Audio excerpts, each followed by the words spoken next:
I am stunned that we are not having any hearings in Judiciary Committee on the travesty that is happening across the country as asylum seekers are being denied their legal rights to have a credible fear hearing along the border when they come to the border. I, this last weekend, went to the federal prison where 206 individuals were transferred from the Texas border, primarily the Texas border, to a federal prison because all of our ICE facilities are full because of the mass detentions and deportations of people across this country that this administration and some of my colleagues on the other side of the aisle are allowing to happen. These individuals that I met with, 206 people who were transferred to a federal prison, I met with all the women who were part of that group, 174 women who were part of the group held in 3 separate pods. They were women who came from 16 countries, from Cuba, from El Salvador, from Guatemala, as far away as Eritrea.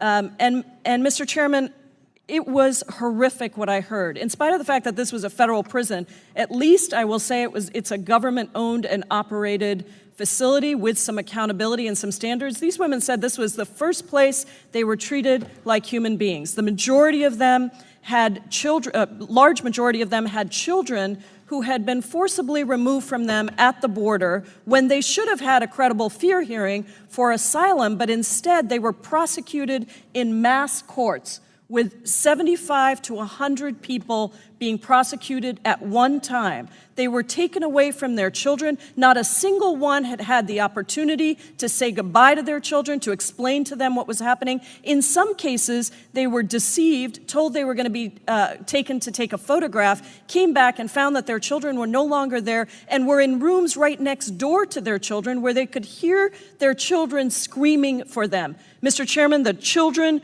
were as young as 1 year old. 1 year old.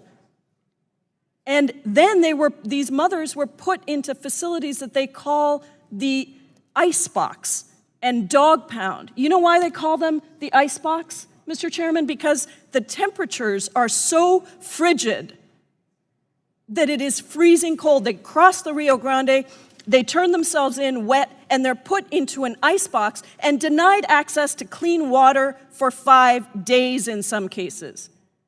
A sink with dirty, chlorinated, filthy water. And on top of that, they were called filthy, disgusting. They were told that families don't exist in this country when they asked to be reunited with their children. They were told that they would never see their children again. And in fact, over 50% of these individuals had been held for longer than 2 weeks. Many of them, about 35 to 40%, had been held for more than a month, had not even seen their children, did not even know where their children were. What parent in this United States of America could say that this is the way we should treat people? I am outraged, Mr. Chairman, absolutely outraged at what we are doing. And I want to read to you, because this all comes from the Trump administration's zero-tolerance policy, some of the stories of the women we're talking about. One woman from El Salvador has 3 children, had 3 children. The first child was murdered by gangs. The second child was shot and paralyzed by gangs. The third child was the only child that was safe, and she tried to bring that child to safety. She has not seen her child for over a month. She doesn't know where that child is.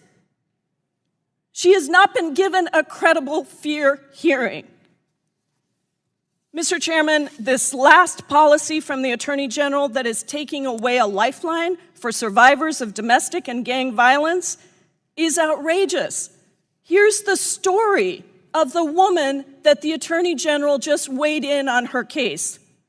For over 10 years, Aminta Cifuentes' husband beat, raped, and tormented her. He poured turpentine on her and tried to set her on fire.